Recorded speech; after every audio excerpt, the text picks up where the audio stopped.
আমি যে মাতাল হাওয়ারি মতো হয়ে যেতে যেতে পায়ে পায়ে গেছি জড়িয়ে।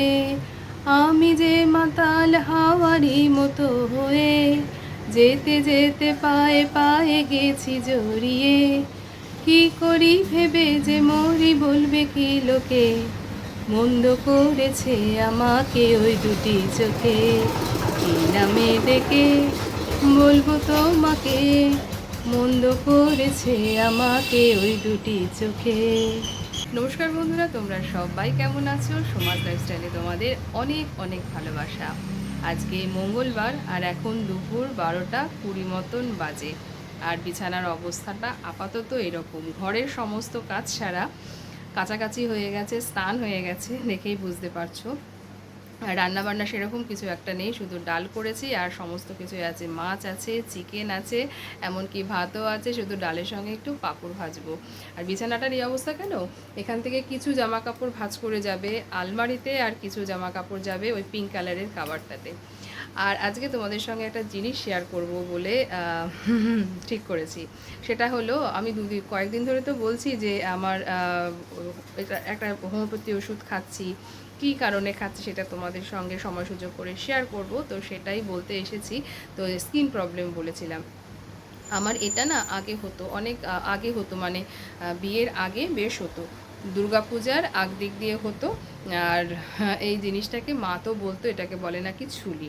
এবারে দেখাচ্ছি কোথায়, ঠিক এই বর্ডার লাইনটা দিয়ে দেখো, এই জায়গাটা, এই পোর্শনটা দেখো সাদা।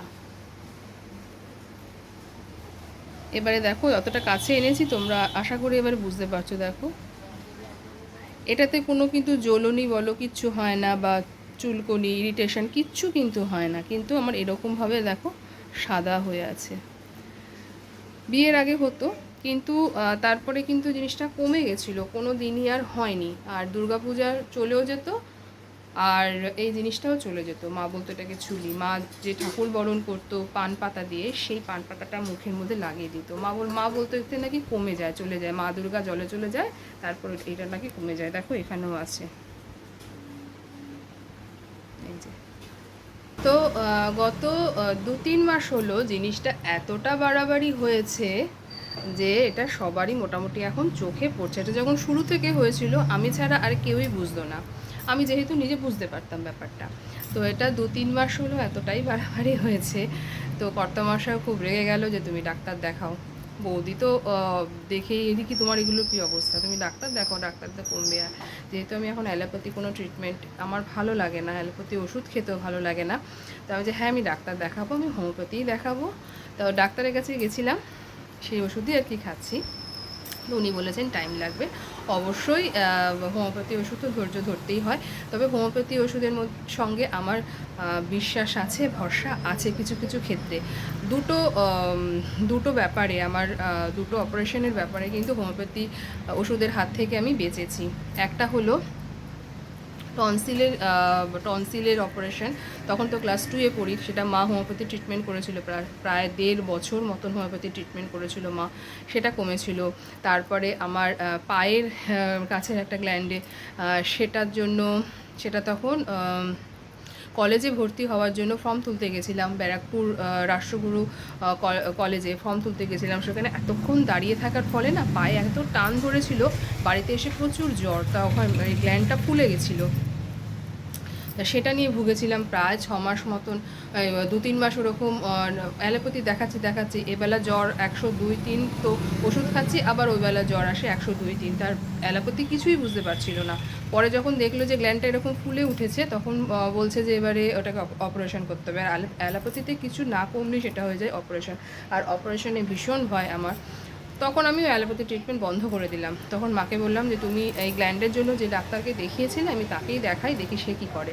তো তার কাছে মোটামুটি 6 মাস ট্রিটমেন্টে আমার সেই গ্ল্যান্ডের ব্যাপারটা সেরে গেল। আমার জ্বর ঠর এখনও অবধি সেই নিয়ে আমি কোনো ভুগিনি, যার জন্য আমার হোমিওপ্যাথির ওপর কিছু কিছু ক্ষেত্রে বিশ্বাস আছে। তো সেই জন্যই আমি গেছি, দেখা যাক। তাও তো এখন যে তোমরা দেখছো, বৌদি এসেছিলো 2-3 দিন আগে, তখন বৌদি এসে দেখে বললো যে না তোমার কিন্তু এটা অনেকটাই কমেছে। প্রচণ্ড, মানে আমার এত গাড়ি যায় না, আমি কিভাবে কথা বলবো দিনের বেলা, দিন বলো রাত বলো, কোনো কথা বলা যায় না। আর আমার ঠিক জানলার এদিকটাতেই হলো বাম্পার। এই যে জানলাটা দেখছো তো, একদম আমার আঙ্গুল বরাবর হলো গিয়ে বাম্পার। ফলে কি এখানে এসে গাড়িগুলো ব্রেক কষে আর ট্যাঁ প্যাঁ করে হর্নগুলো বাজায়।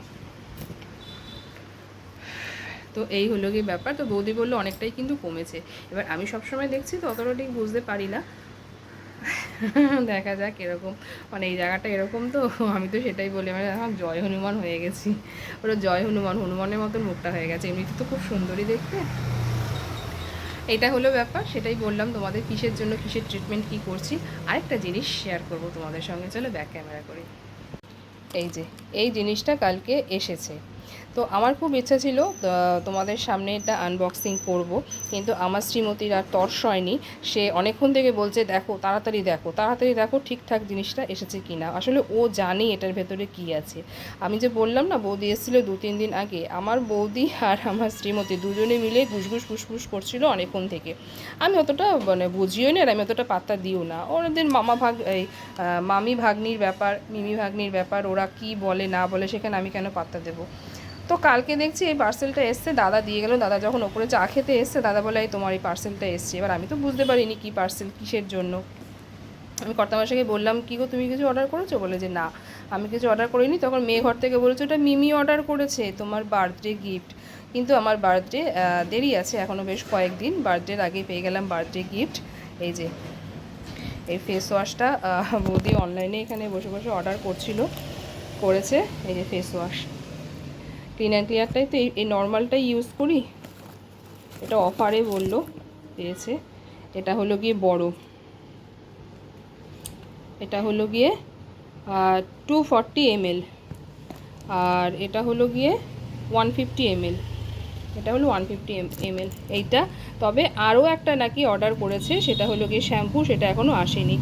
আমার শ্রীমতী আসলে কেন খুলেছে, ও আর কি দেখতে চেয়েছে আর কি এই ফেস ওয়াশটা এসছে নাকি শ্যাম্পুটা এসেছে, তাই জন্য ও তাড়াতাড়ি করে কুচকুচ করে কাটলো। ওরা তর্স হয়নি, বলে তুমি কাটোনি এখনও, কাটো। তো চলো ভালোই হয়েছে, খুব কাজের জিনিস। বার্থডের আগেই বার্থডে গিফট পেয়ে গেলাম। তো বার্থডের আগে বার্থডের গিফট পেয়ে গেলাম। আরও একটা জিনিস, সেটা হলো গিয়ে ওটা আমার জন্য না, ওটা শ্রীমতীর জন্য নিয়ে এসেছে বৌদি। ওটা বৌদির বাবা, মানে আমি তো কাকু পাঠিয়ে দিয়েছে আমার শ্রীমতীর জন্য সাবান, পতঞ্জলির সাবান। সাবানটার গন্ধটা খুব ভালো। হয়তো জিনিসগুলো খুবই সাদামাটা খুচখাচ, কিন্তু এই ছোটোখাটো জিনিসগুলোই কিন্তু আমার কাছে অনেক মূল্যবান, অনেক অনেক। এখানে তো মানে ভালোবাসা লুকিয়ে আছে, তাই তো? এখানে ভালোবাসা লুকিয়ে আছে। আমার শ্রীমতী এই সাবানটা খুব পছন্দ হয়েছিল, ওই বাড়িতে যখন গেছিলাম কদিন আগে যখন থেকেছিলাম, তখন এই সাবানটা ইউজ করেছিল, ওর খুব ভালো লেগেছিলো। তো আর আমার বৌদির বাবাকে ওটাকে ম্যাজিক দাদু। একবার যখন গেছিলাম বৌদির বাড়িতে ভুবনেশ্বরে গেছিলাম, তখন ভুবনেশ্বরে না দমদমা ঠিক খেয়াল নেই, কাকু অনেক ম্যাজিক ওকে দেখিয়েছিল। কুচকাচ সব বাচ্চাদের সে ম্যাজিকগুলো হয় না, হাতের কৌশলগুলো দেখিয়েছিল, ও তার থেকেও নাম দিয়ে দিয়েছে ওটা ম্যাজিক দাদু। আমাকে আবার যাওয়ার সময় ওর সাবানটা এটা ফুরিয়ে গেছে, বাথরুমে রাখা নেই। আমাকে আবার যাওয়ার সময়, স্কুলে যাওয়ার সময় বললো তুমি কিন্তু রেখে দিও একটা। কালকের থেকেই বলছে, আমি তোকে পরের দিনকে রাখবো, আমি কালকে রাখবো। আজ সকালে রেখে দিলাম। তো আর এখন তো স্নান করে স্কুলে যায় না, এখন স্কুল থেকে এসে স্নান করে। আগে স্নান করে স্কুলে যেত। এবারে কি হয়, চুলটা তখন বড় হয়েছে, এবারে এই চুলটা এরকম একটা মানে ঝুঁটি বেঁধে যেতে দেয় না, বড় চুল বেনি করে যেতে হয়, আর ভেজা চুল বাঁধতে সমস্যাই হয়। তো এখন তাই করে কি, ওই বাড়িতে এসে স্নানটা করে, তাই একটু দেরি হয়ে যায় আমাদের খেয়ে দিয়ে উঠতে প্রায় 3:30 মতন বেজে যায়। কারণ এসেই ও চট করে স্নানে যায় না, এমন বদমাস। 5-10 মিনিট বসবে, গড়াবে, মোবাইল দেখবে, এই করবে সেই করবে, তারপরে যাবে স্নানে। চলো, এই হলো আমার ছোটোখাটো সুন্দর সুন্দর মুহূর্ত। উল্টো দেখাচ্ছি, ছোটোখাটো সুন্দর সুন্দর মুহূর্ত। আর শ্যাম্পুটা যখন আসবে অবশ্যই তোমাদের সঙ্গে শেয়ার করব। আর আজ রান্নাঘরের ওই যে মশলাপাতিগুলো, যে ডাব্বাগুলো থাকে না, যেটা গোলের মধ্যে ছোটো ছোটো কৌটো দিয়ে 5টা মতন এগুলো থাকে, ওগুলো সব ধুয়েছি। তো চলো ওগুলোকে সব জায়গায় এবারে রাখি। চলো রান্নাঘরে যাওয়া যাক। লাইট ফ্যান অফ করে দিই, 12টা 35 বাজে। আর এই যে এই ডাব্বাটাকে ধুয়ে এখানে রেখে দিয়েছি, এখনও সেরকমভাবে দেখো শুকায়নি, ভেজা ভেজা রয়েছে। আসলে বর্ষাকাল তো মাঝে মাঝে বৃষ্টি হচ্ছে, সেরকমভাবে শুকাতে চাই না। আর এই যে চা পাতাটা রেখে দিয়েছি, জমিয়ে অনেকখানি হয়েছে জানো তো। এবারে আজকেই এটাকে আমি নিচে রেখে আসবো, যেখানে আর কি সব জমাচ্ছি। তবে বড্ড নোংরা হয় রান্নাঘর, আর নোংরা লাগেও দেখতে রান্নাঘর। আর বেশি দিন হয়ে গেলে না দেখি এখন একটু সাদা সাদা পোকা মতন না হয়ে যায়।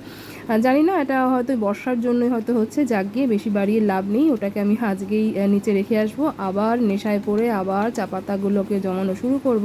আর এই সাদা ডাব্বাগুলোকে আর কি ধুই না, যখন এক একটা মশলা শেষ হয় তখন সেগুলোকে ধুই। এই সাদা জিরেটা যখন শেষ হবে ধুয়ে রাখবো। আর চলো আমি ভিডিওটা এখানেই রাখছি। ভিডিওটা কোথাও যদি ভালো লেগে থাকে তো ভালোবেসে একটা লাইক করে দিও, কমেন্ট করে জানিও ভিডিওটা তোমাদের কেমন লাগলো। যদি একটু বেশি ভালো লাগে তো আমার চ্যানেলটাকে সাবস্ক্রাইব আর শেয়ার করে আমার পাশে থেকে যেও। তোমরা সবাই ভালো থেকো, সুস্থ থেকো, সাবধানে থেকো। আবার দেখা হবে তোমাদের সঙ্গে নতুন আরেকটি কোনো ভিডিওর সঙ্গে।